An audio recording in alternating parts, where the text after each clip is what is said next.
How's the royal family? I pray that everyone is doing well. Well, my royal family, don't y'all remember this crying ass rapist, ex-police officer, Daniel Holtzclaw? What a hell of a name. I know a lot of people in the royal family remember this. And he was charged for raping numerous black women. So what I did last night, my royal family, I stayed up awfully late to go in depth on this case. And I'm going to pin this. I'm going to put this link here to these court documents because Daniel Holtzclaw has already last year filed for an appeal, and I'll tell you about all of that. And some know and some may not, but there is, I think, about 66 pages, and some of it I did skip, but I went to the latter end of the pages where the dispute was, and we'll get in all of that. So this is going to be a very long video. Get your popcorn. All right, my royal family. So here is the article that came out yesterday from Black Atlantic Star.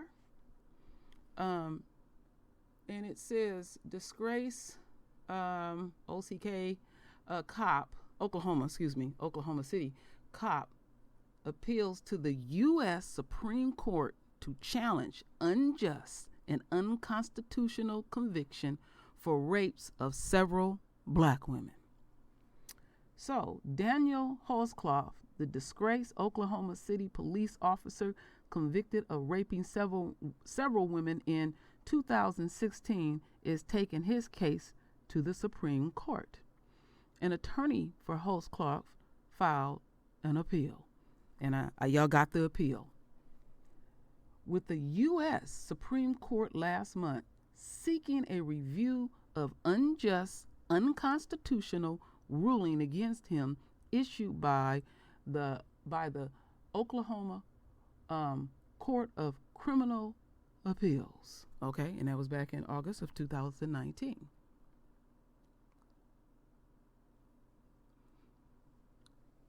The former cop had previously appealed his 18 convictions and 263-year prison sentence, but was denied.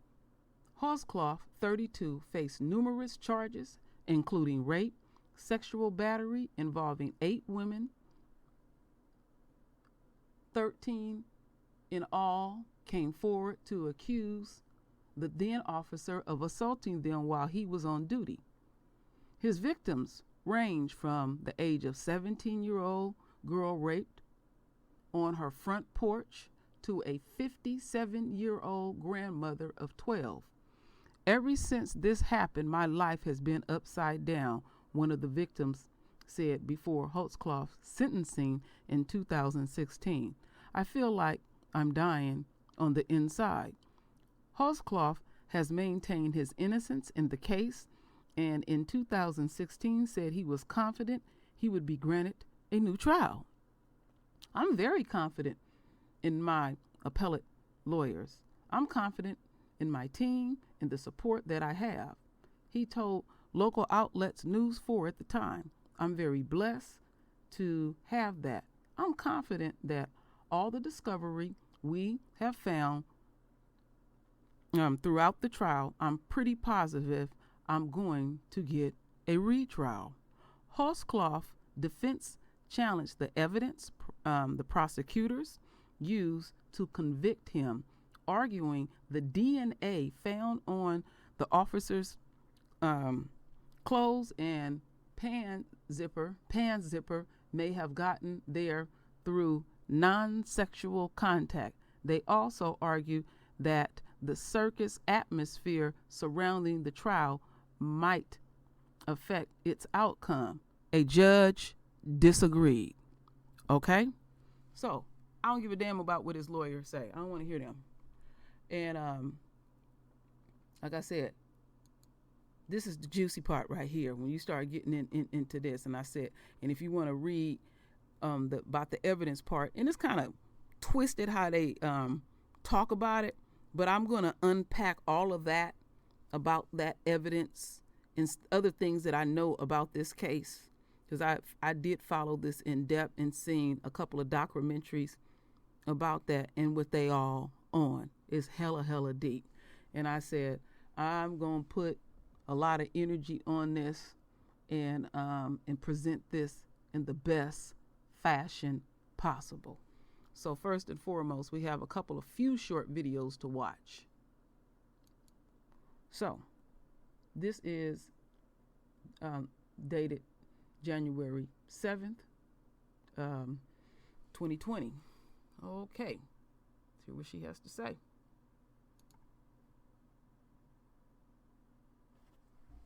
Holtzclaw, a former Oklahoma City cop convicted of sexually assaulting multiple women, is now appealing his case to the U.S. Supreme Court. But this is not his first appeal.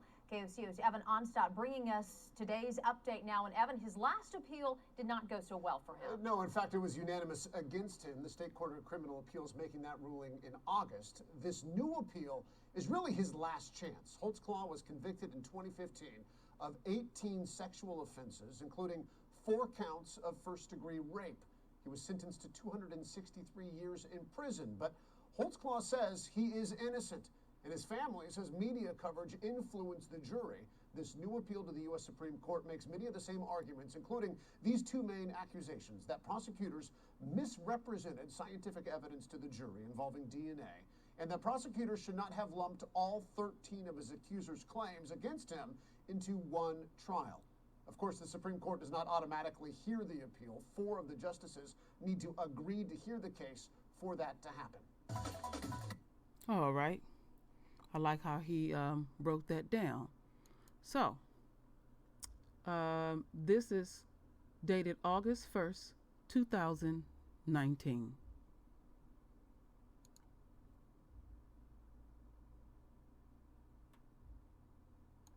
In it, the appeals court goes through all of Holtzclaw's appeals, picks them apart, and then denies each and every one of them.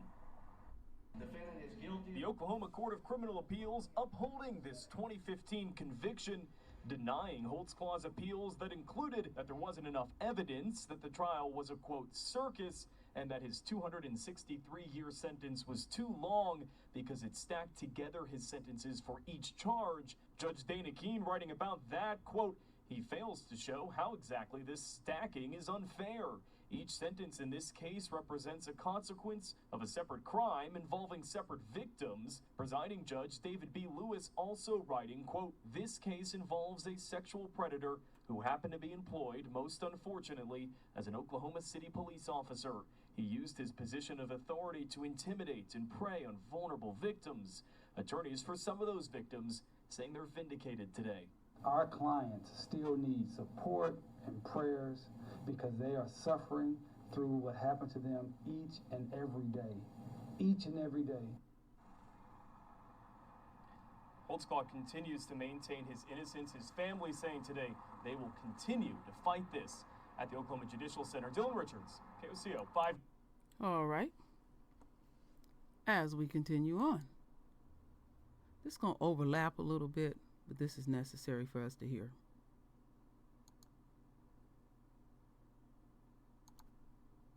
A former police officer who is a convicted rapist will not have his case retried. An appeals court has upheld the sentence for former Oklahoma City officer Daniel Holtzclaw. He's in prison for the rest of his life for sexually assaulting and raping women while on duty. News 4's Chase Horn joins us now live with some new reaction here to today's ruling. Chase. Yeah, Kevin and Jolene, lawyers for the victims say this is a very positive outcome, but the Holtzclaw family says their fight to free a man they believe is wrongfully accused is far from over. These women didn't ask for this. These women haven't gotten anything because it's happened. You know, they say, oh, they're making money. They haven't received anything but trauma. An appeal request by Daniel Holtzclaw denied. In 2015, the former officer was found guilty and later sentenced to 263 years in prison for raping women while on duty. We know he's innocent. That's the big thing. He is 100% adamant about it. Our family is. It's tough. Judge David Lewis of the Court of Criminal Appeals writing in his opinion, this case involves a sexual predator who happened to be employed, most unfortunately, as an Oklahoma City police officer. Those words hard to read for Holtzclaw's family. He got caught up in what the initial investigators said after a 1-hour interview, labeling him as a predator or a sexual deviant. How can a police detective even make that kind of assessment? But Judge Lewis's opinion goes on to dismiss those claims, at one point saying Holtzclaw's job gave him the power to demand sexual acts of victims facing the unfavorable alternative choices of jail or detox. A lawyer representing Holtzclaw's victims says no one is a winner in this case, but he hopes the decision can bring his clients some relief. They are suffering through what happened to them each and every day, trying to get back to a level of personal security, personal integrity, and try to heal as best they can. Now the Holtzclaw family says their next step is to take this case to the federal level, while the victims say they're just glad they don't have to testify again at a new trial and relive this experience. Live in Oklahoma City, Chase Horn, Oklahoma's News 4. All right, my radio family. I just wanted y'all to get more of an in-depth of what the lawyer for the victims, because he's representing these sisters that were literally brutalized by Holtzclaw. So, before we get into some much deeper stuff, I have 1, 2, 3, 4. I have 4 more videos to play for y'all. But before we get into that,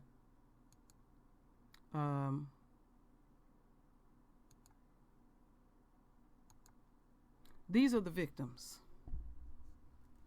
These are the victims that Holtzclaw violated.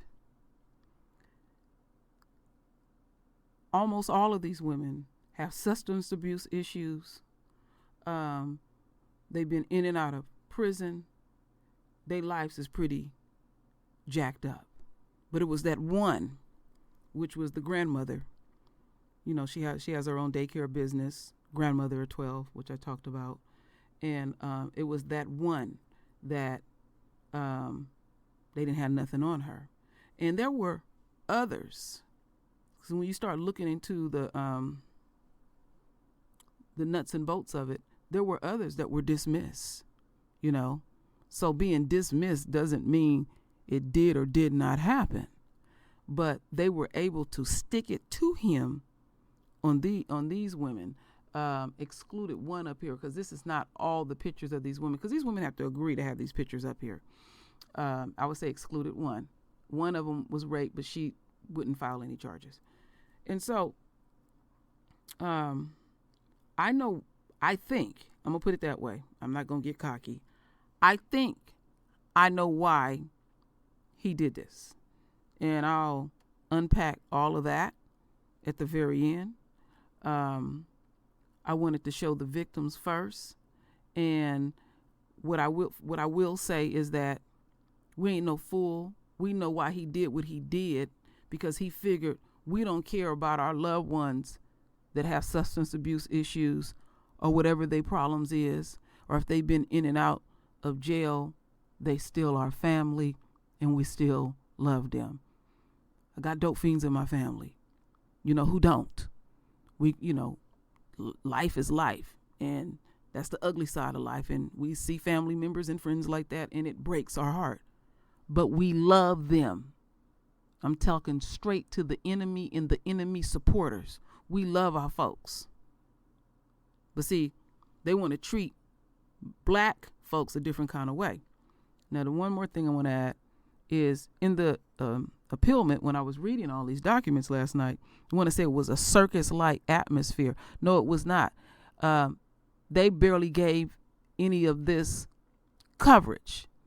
See, this is the reason why the new black media, we'll find stories in out-of-way spaces, small little towns, teeny little articles, and we'll start researching it and giving it life. Then y'all share it wherever y'all share it, and then maybe somebody will take a deeper look. See, this is what I love about black media, that you are the subscribers and the people like me and others, we spread this out, because I've heard people say, what's the big deal? All you doing is just watching something, reading something, and putting it up.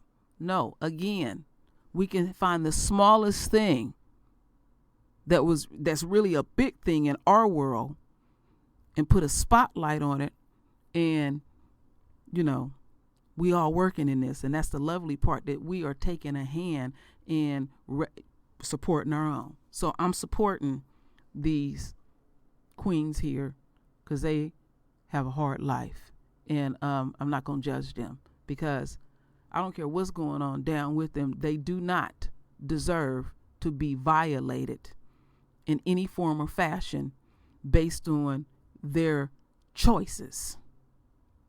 Isn't that how it is in America? So I'm going to hold that right there, and we're going to get much deeper. So let's see, 1, 2, 3, 4. Okay, right here. So we got 4 parts of this to watch, and I won't even speak through it. I'll just, only if it's absolutely necessary. Because what I would do is I'll watch this with the royal family so you can get my true, authentic reaction. So it might be something to catch me, and I might say something, but for the most part, I'm just going to let it roll the next 4 videos.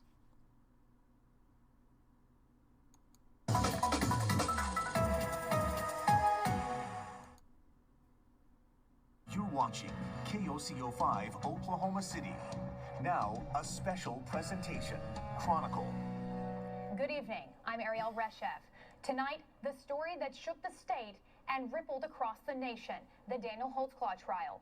An Oklahoma City police officer convicted of sexually assaulting women while wearing the badge. Some say the case was swept under the rug by the police, the media, the city.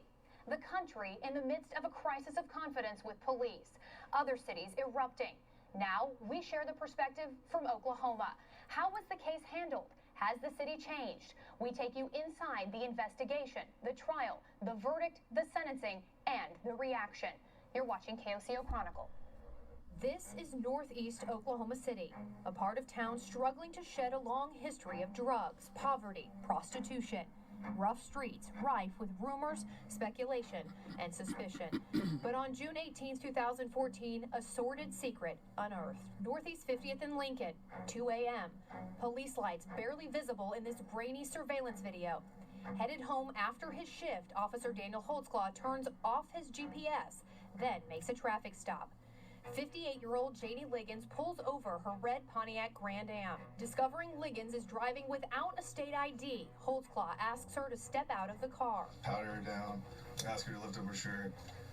No weapons in there that I can see. Oklahoma City sex crimes detective Kim Davis. She didn't have warrants, so she wasn't trying to get out of going to jail. There was no motive for her to make these allegations. Allegations the officer sexually assaulted her. It was her daughter that said, "We're reporting this." I think she just wanted it to go away. And so they went to the Spring Lake Division, but it was closed. The entire case against Daniel Holtzclaw could end here, but it doesn't. Liggins is taken to the hospital for examination. Janie was making allegations that she was assaulted by a police officer. Complaints against officers not uncommon. What made you believe Janie? She was scared to death. She thought, if an Oklahoma City police officer would do this to me, then he's going to have to kill me. Davis goes back to police headquarters and compares notes with Detective Rocky Gregory. Gregory is working a separate report by a different woman claiming sexual assault by an officer. The same type of, basically, MO. We started realizing we had the same officer assaulting. We just didn't know his name at the time. Our command pulled GPS of Spring Lake officers in the black cars. Why'd you log off? I always log off. Aren't you supposed to stay logged on until you get home? Logging off against department policy. Holtzclaw was logged off his computer, so they couldn't see where he was. That's how we got to him. Davis and Gregory are increasingly convinced that Daniel Holtzclaw is the officer who stopped Liggins. I interviewed Janie at 2 o'clock in the morning. 4 o'clock that afternoon when he started his next shift, Detective Gregory and I were at his station. What did you learn? From him, he was a loner. When you're in patrol, you kind of run with a certain group that you take calls with together and stuff, and you kind of eat with the same group. Not him. The three file into a small room. The question I have is, we got a lapse of time here, so I'm kind of get a better handle on where the time went. And even you said it was just a quick little search of the car. Where's the rest of the time? Holtzclaw's story matching Liggins' account with one major exception. Nothing sexual went on during that 15 minutes. Nothing sexual. Why in the world would she make this up? I don't know. Everything you're telling me is dead on to what she says, except the sexual stuff. What was the demeanor you observed? Robotic. No emotion. None. Holtzclaw's uniform pants taken to test for DNA. All right, man. Pants in this bag. When left alone in the interrogation room, Daddy. he calls his girlfriend. Dad. I need to tell you what's going on. We knew we had the right guy. Daniel Holtzclaw entering the interrogation a cop, We had to do this. It was the right thing. leaving a suspect. Holtzclaw is kicked off patrol, but the case against him is just beginning. Now, the developing allegations and how investigators find out there are more victims. By June of 2014, Daniel Holtzclaw is on administrative leave from the Oklahoma City Police Department amid sexual assault allegations by 2 women. Within a few minutes of my sex crimes chief, Galen Giger, learning about it, I realized that, we very likely had someone wearing a uniform pretending to be a police officer, or we actually had a police officer using that authority to rape women. Assistant DAs Galen Giger and Lori McConnell. The detectives knew he wasn't telling us the truth. Now, that doesn't automatically mean he did what he's accused of doing, but it certainly raises anybody's common sense. I mean, we knew what was going to happen. We knew we'd end up in a courtroom. They were willing to file on the 2. How did you know this was getting bigger? Our boss gave us each a stack of girls that he thought could be potential victims, and we just went knocking on doors. The stack containing the names of women Daniel Holtzclaw searched on the police database for outstanding warrants and prior records. As we're locating more victims, we're wrapping up these other cases. The number of potential victims is growing, and a pattern is emerging. I think he was profiling women who had criminal histories, who were in high crime areas, and who at least arguably were engaged in criminal activity. You have prostitution and drugs and fear of the police. That's the perfect victim, because nobody's going to believe him, and if somebody believes him, who cares? He picked those victims for a reason. They didn't report. Do you tell a cop on a cop? They'd say, who am I going to call on the police? The police? And they'd just laugh. We went to them. We didn't tell them who we was investigating. Once we gained the trust that, we're just checking on things, that's when they would start to tell their story. The women tell detectives their stories, walking them through the crimes. Davis and Gregory compare the women's accounts to the GPS in Daniel Holtzclaw's patrol car. Until we interviewed a victim, we never went back and checked his GPS. And every time we went back, it was dead on. So there was a clear trail? Yes. And then came Janie Liggins' case? And then came Janie Liggins' case, yes. Still ahead, detectives notice another alarming trend. There was a night where he struck more than once. The bill. Okay, we're going to leave it right there, my royal family, and get into the next one. So, as we're getting into the next one, I know that y'all notice those 17s. I'm telling you, our Father is very, very real. Overcoming the enemy and a complete victory. I just watched this with y'all, my royal family. He told me I would always see it.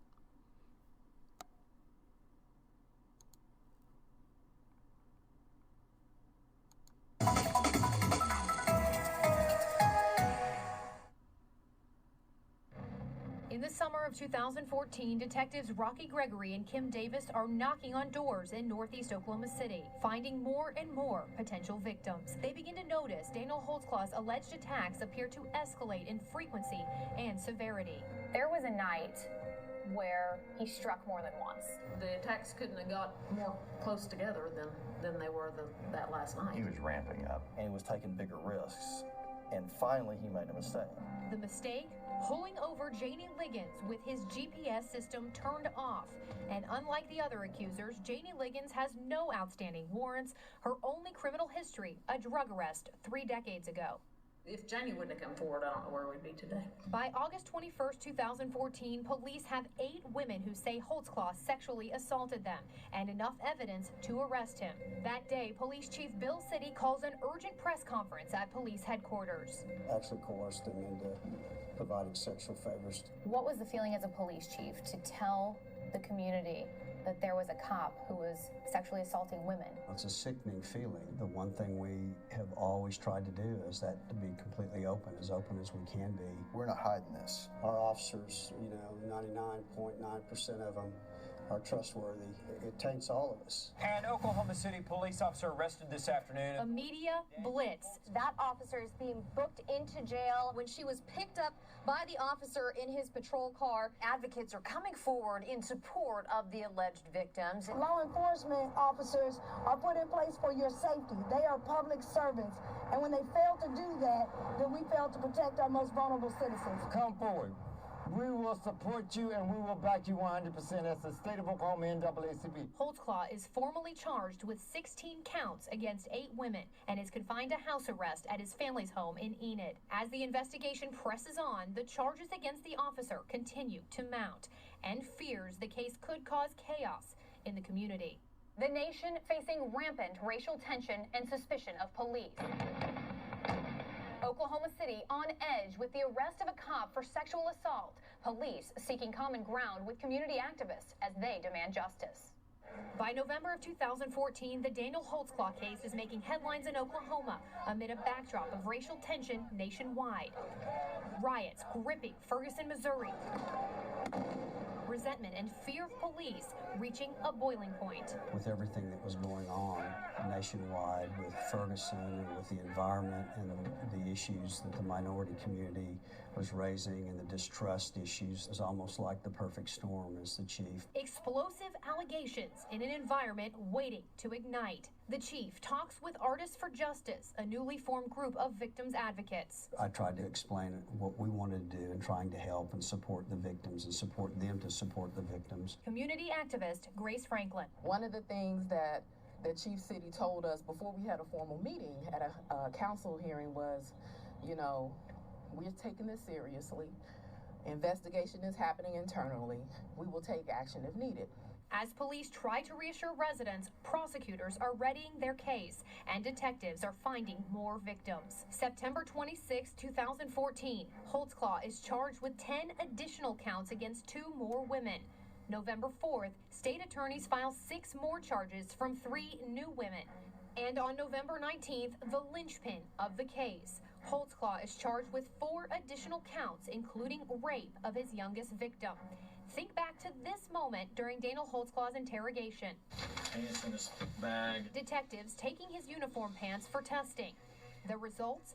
A bombshell. Investigators find female DNA on the inside of the fly, but they don't know who it belongs to. But we weren't going to stop till we found that unknown DNA. After months of searching, the biggest break in the case. That DNA matches a 17-year-old girl. The teen claims Holtzclaw stopped her with her friends, questioned her, then took her to her home, where he raped her. He just assaulted her there on the porch. After he left, he called her mom and said, "Who's there?" Cell phone records reveal Holtzclaw made a call to the 17-year-old victim's mother. The mom just immediately was like, "What are you doing calling my daughter? If you have a problem, she's a juvenile, you need to be calling me." With the DNA discovery and call records, Holtzclaw is now facing a total of 13 accusers, all of them black women. As the trial approaches, family and friends start a campaign to raise money for the embattled officer. Thousands of dollars are collected on Holtzclaw's behalf. But from Holtzclaw, silence. With the new year, a new reality for the disgraced cop. On January 8, 2015, Oklahoma City Police Chief Bill City announces Daniel Holtzclaw's official termination. City concludes his letter to Holtzclaw with pointed language, writing, "Your offenses committed against women in our community constitute the greatest abuse of police authority I have witnessed in my 37 years as a member of this agency." He was terminated. And that's a big thing. That was huge because most police officers don't get fired until they get convicted. Holtzclaw appeals his firing and asks for backup from the Fraternal Order of Police. We felt that there was enough reason to sustain the department's decision of termination. Holtzclaw's brothers and sisters in uniform opting not to assist him in his fight to rejoin the force. For nearly a year, detectives and prosecutors piece together the victims' stories, compile evidence, and gear up for one of the longest trials in Oklahoma County history. November 2nd, 2015, the trial begins. Coming up, concerns about the court. This was an all-white jury. Were you ever worried about an acquittal? Could an all-white jury, predominantly male, reach a fair verdict in the case? Wow, this is some powerful stuff, my royal family. Woo! I feel the spirit on this one, Lord. As we continue on.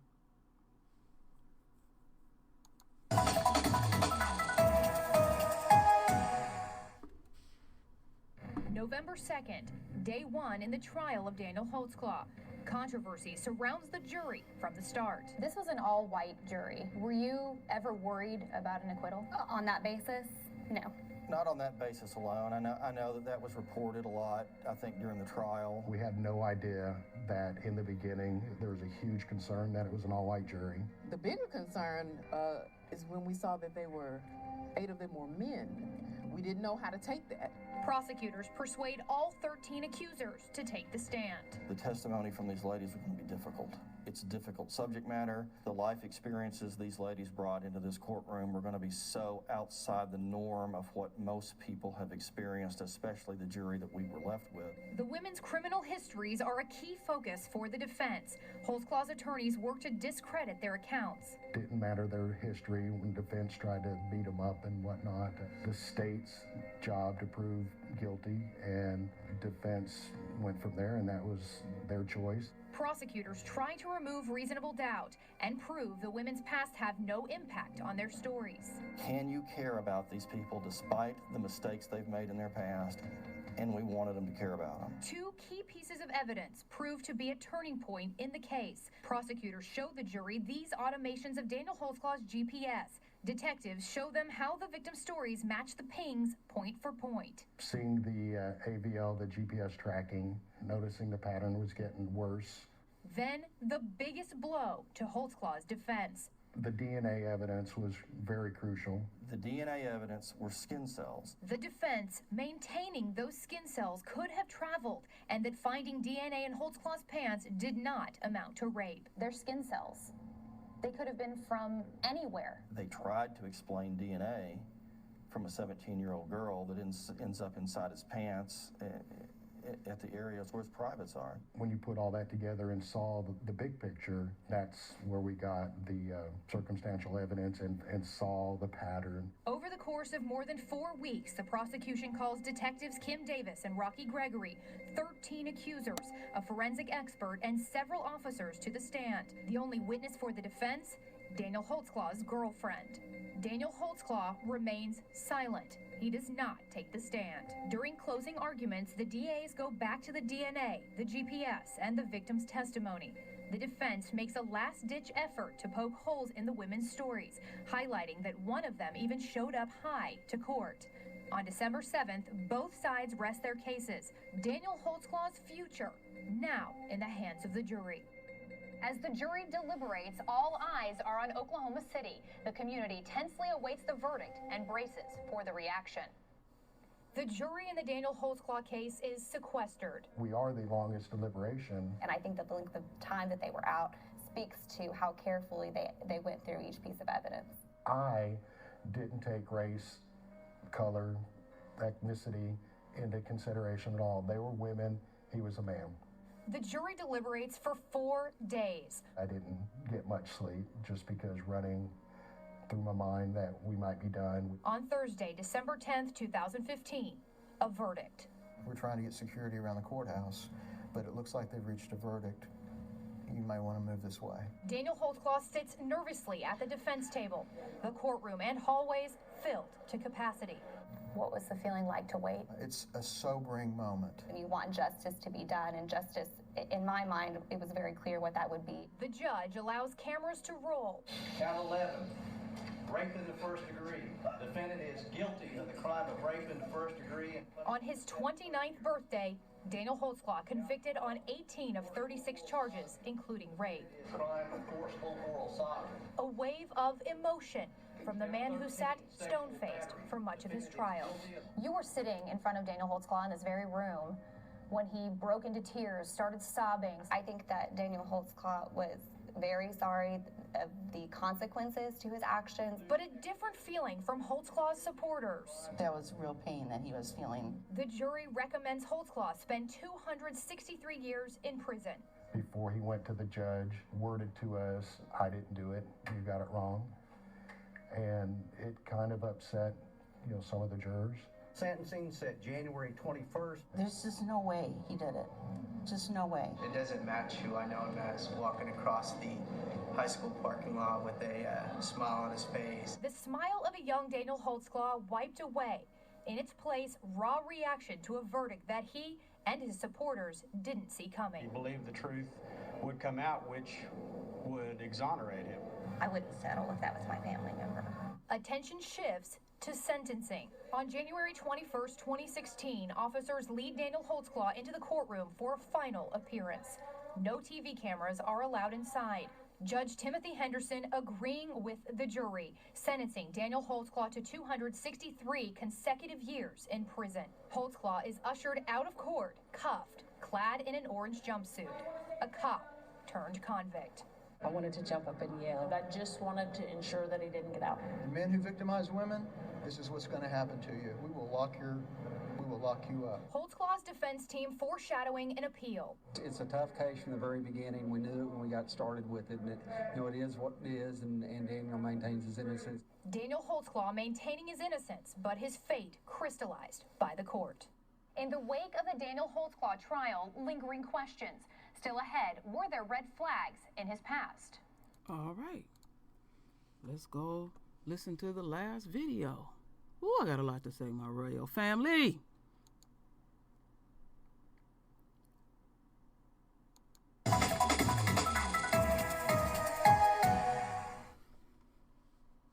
How could a well-mannered small-town football star, a cop, the son of a police officer, end up on a path so divergent from where he began? We take a look back. I just don't think it matches his character. Old yearbooks from his early life in Enid, a snapshot of the Daniel Holtzclaw his peers, neighbors, teachers remember. He's so respectful. I never saw him out, ever. He was dedicated to football. A standout on the gridiron, his athletic talent propelling him to Eastern Michigan University, a record-setting 4-year starting linebacker, close teammates in disbelief. 10 years of knowing Claw, I just cannot fathom these things being true. Titan on the football field to model officer in the field for Oklahoma City Police. There was no red flags really on Holtzclaw. When you're the police chief and you're going through this young man's files and you don't see anything that's a red flag, but yet he's facing such serious allegations, what are you thinking at that point? If you would have told me that we had a serial rapist, an officer that was a serial rapist prior to this event, that I would have actually told you that wouldn't have happened. It's personal.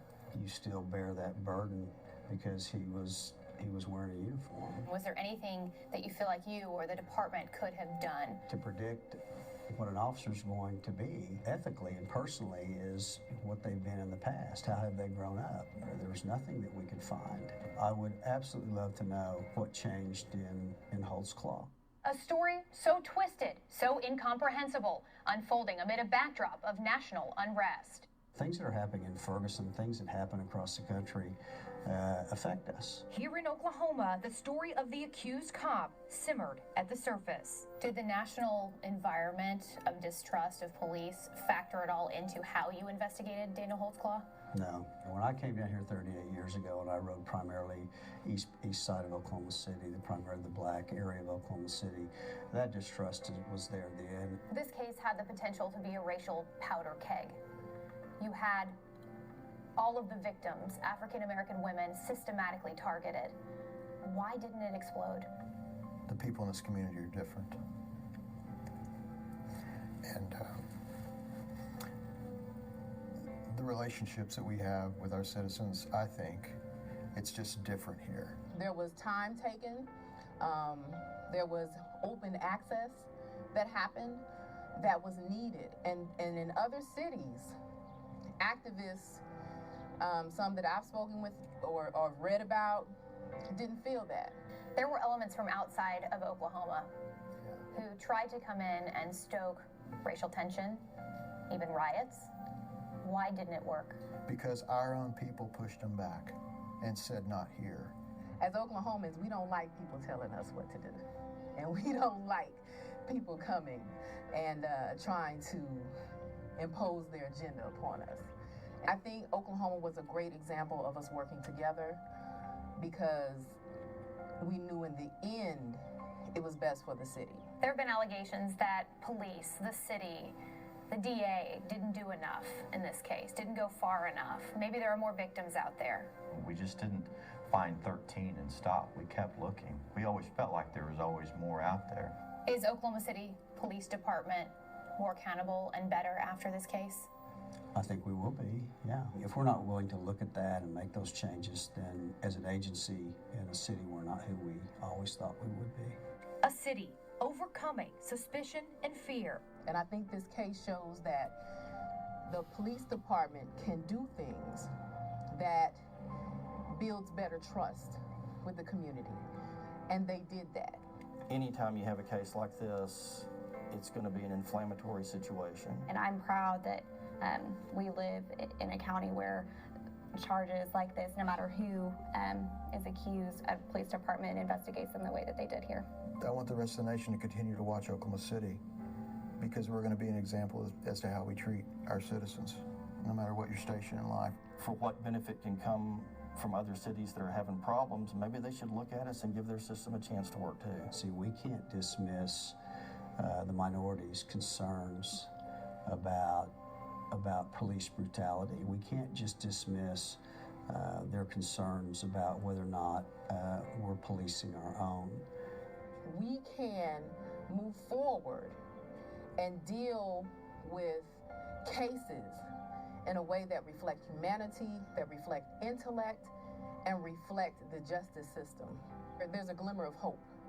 A case that could have ended in chaos, instead shedding light and bringing hope to a community. The Daniel Holtzclaw case, a painful chapter, as the country reels from racial tension, copes with criminal justice concerns, fails to find unity. In Oklahoma, a small degree of trust restored, justice sought and sealed by those who believed. Thank you for watching KOCO Chronicle. I'm Ariel Reshev. Good night.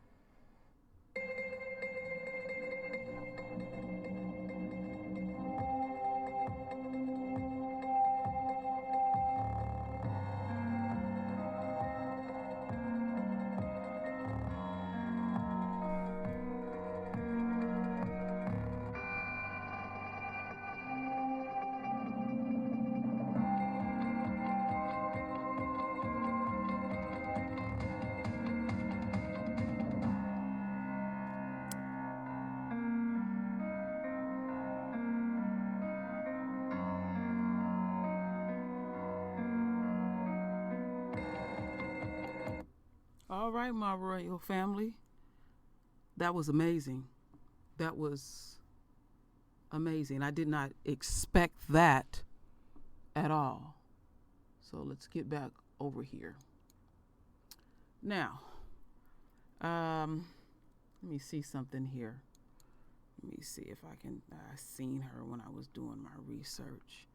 So, I said that I had watched a documentary a while back, way back, when they were interrogating Daniel Holtzclaw. And initially it was the female police officer. And, he got his supporters basically saying that he didn't do this, outright, and they want to argue the DNA evidence. I can't find what I'm looking for. I wasn't point. Y'all know what the woman looked like. So, what they were implying was that the white female police officer or detective that did her investigation and interrogation of Daniel Holtzclaw was that she was a feminist, and I guess she had a axe to grind.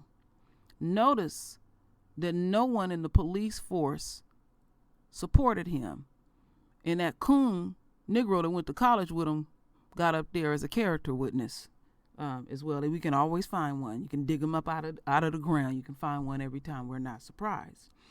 And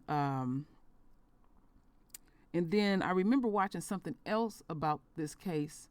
His ex-girlfriend now said, well, why would people want to, why would he want to mess with them people? Daniel Holtzclaw, if you read what I'm pinning there, he never ever denied that he had sex with these women. He raped them.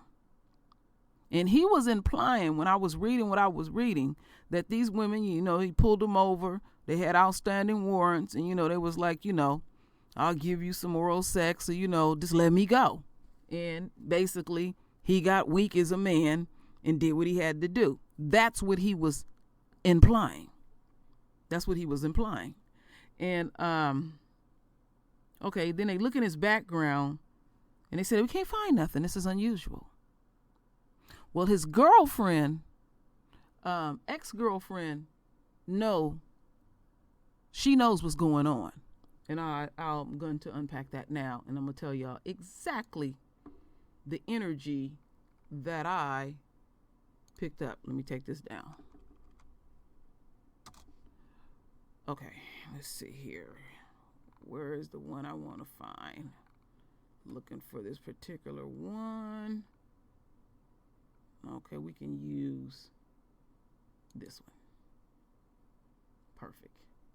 Let's see here if we can bring it all the way together. Are we on Revit? Let me see here. What am I on here? Excuse me for this, family. I got to go to the next one because I want to point something out. We can get back.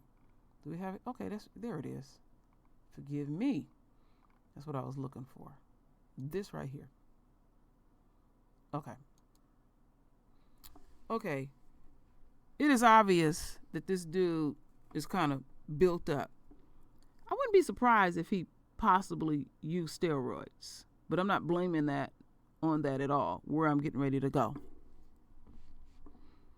Because they didn't speak of any past girlfriends. The issue with Holtzclaw is he has an erection issue. He cannot maintain his erection when he is intimate in an intimate relationship. There's male and females like that, but a man can't fake it. All right? And he may feel vulnerable because when you have sex with someone, you're in a vulnerable state. You relax yourself. You trust in that person. That goes hand in hand. And I bet you in his relationships, he was possibly the 1 minute man, that type of stuff. And sex starts in your brain. That's where it all starts. And people that are sexual deviants, you cannot change how they get off. Some people get off sexually in a very disgusting fashion. Okay. And men have a very strong sex drive. And even though I think that he could not maintain his erection, he wanted to be able to dominate someone and also fulfill his sick ass needs. So, he pump himself up, possibly got a small penis, and saying, damn, when he walks in the room, ooh and ah, But then when you get intimate with him and pull back the layers, you see he's quite vulnerable and inadequate. Oh, yeah. True Royal spitting that fire, right? I know I'm doing that. And it's just me. Now, I want to hear where y'all coming from, because I want y'all to spit that fire too and enlighten me. And so, he's a sexual deviant. So he was saying, well, I got to get these needs fulfilled, and I guess jacking off wasn't enough. So I guess he just figured, who give a damn about black women who have substance abuse issues, lengthy criminal records. He look at our queens here as throwaway people. And that's why, it's a bunch of stuff out there in social media that this is a innocent man and that they wanted to conspire against this dude. We live in a very racist society. Why would them white people go out of their way to do that? Well, we could see it was divine intervention. Many of y'all, I know y'all so tired of it, but I can't dismiss it. Those numbers came back up. And I did see 11 come around him. Chaos, disorder, and judgment. So our Father put something in those group of white folks that they did their job. But they were still hiding this. But based on pulling this up, it was some activity around it. But on an international scale, hush hush. And even these women's groups, they questioned him about it, and they said they didn't want to compromise the case or put too much attention on it, and all that bullshit. No, y'all selective on your fuckery. And they can't get past, again, these are women of color, and they have a criminal past. And just happened to have one of them that had something that happened 30 plus years ago. This woman that went on with her life. People can stumble and fall. You can't hold that against a person because they, live life, may try some substance. And I'm glad that she didn't get hooked on that stuff. Somewhere in her life, she said, I got to leave this shit alone and everything. But that's the energy that I picked up for him. And so there is a group that is continuing to support Holtzclaw in his BS and digging money out of their behind and begging and pleading and crying. So he done already went to one branch of the courts. They denied it. And when I was reading the dockets that I'm going to put that y'all can read at your own leisure, that they systematically, with a fine-tooth comb, went through each argument that his lawyers were talking about and busted it wide open. And 9 times out of 10, one court is not going to drastically change another court's decision. So he only got one chance. And based on, from what we can see, they ain't gonna give him no time. But we shall see. I could be wrong. We in America, fuckery comes off.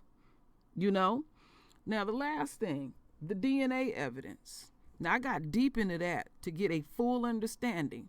And after I read the gobbledygook over and over and over and over and over, and some of y'all may read it, basically, they were basically saying when they found female DNA and they found out who it was, and it happened to be a child 17 years old, bless her heart, that